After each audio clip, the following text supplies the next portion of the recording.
สิ่งใดที่ประเสริฐก็ขอให้เกิดมีแก่ทุกทานสบายดี FC หมด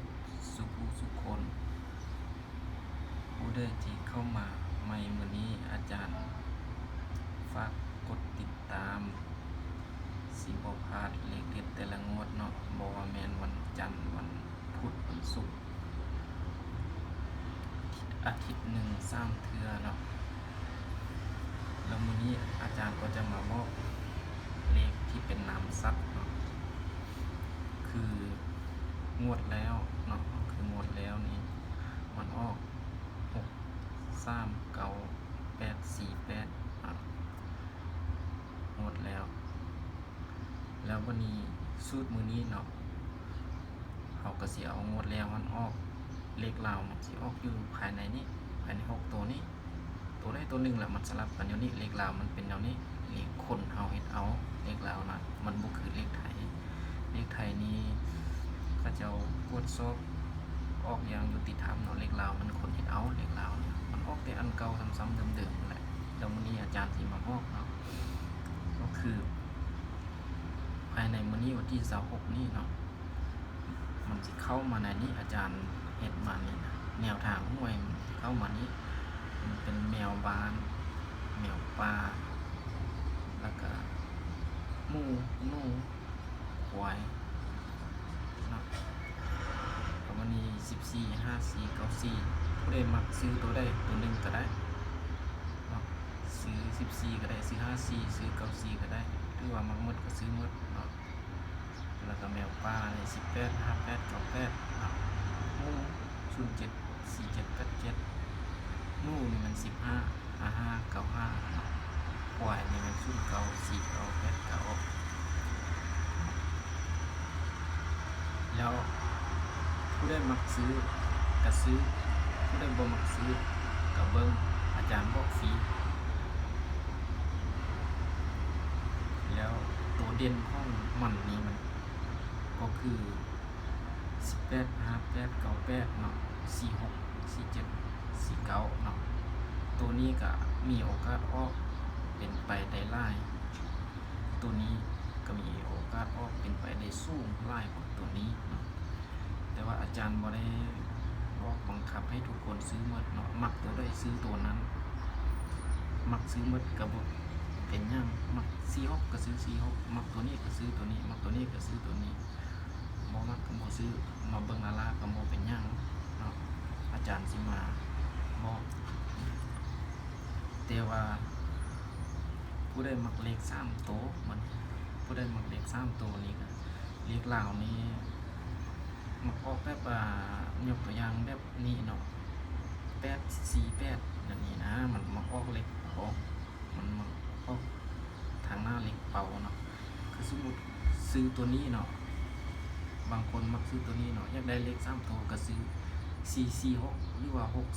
646หรือว่ามักตัวนี้ก็558หรือว่า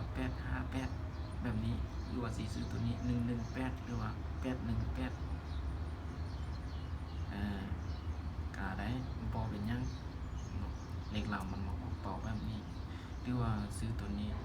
995หรือว่า595ก็บ่เป็นหยังเลขลาวมาออกแบบนี้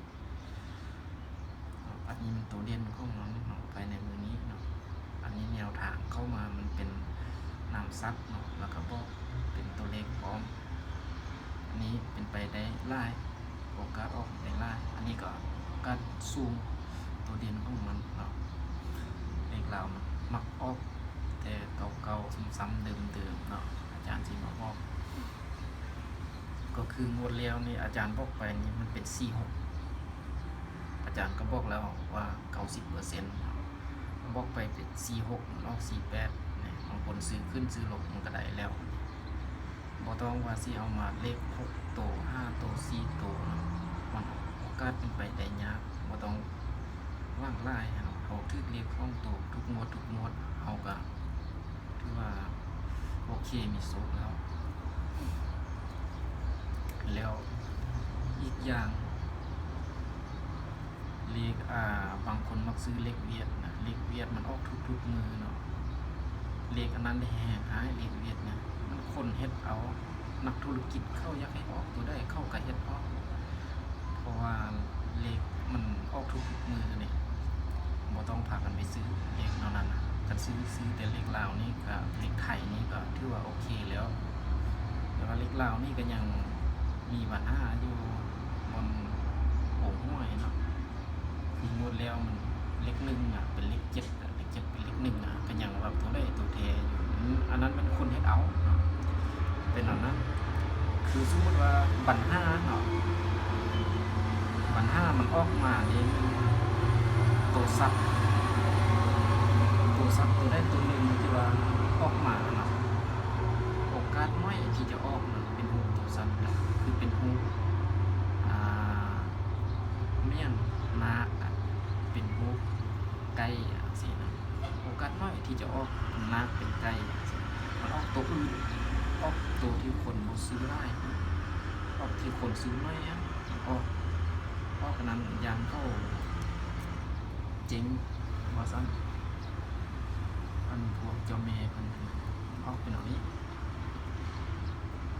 มื้อนี้ก็มีแต่เท่านี้แหละเนาะเอาต่อไปก็ขอให้ทุกคนที่เข้ามาเนาะฝากกดติดตามอาจารย์ไว้สิได้บ่พลาดแต่ละงวดอาจารย์สิบอกแต่ละงวดเนาะวันจันทร์วันพุธวันศุกร์อาจารย์สิบอกทุกงวดเนาะต่อไปนี่ก็ขอให้ทุกคนทุกท่านมีไซส์เองรวย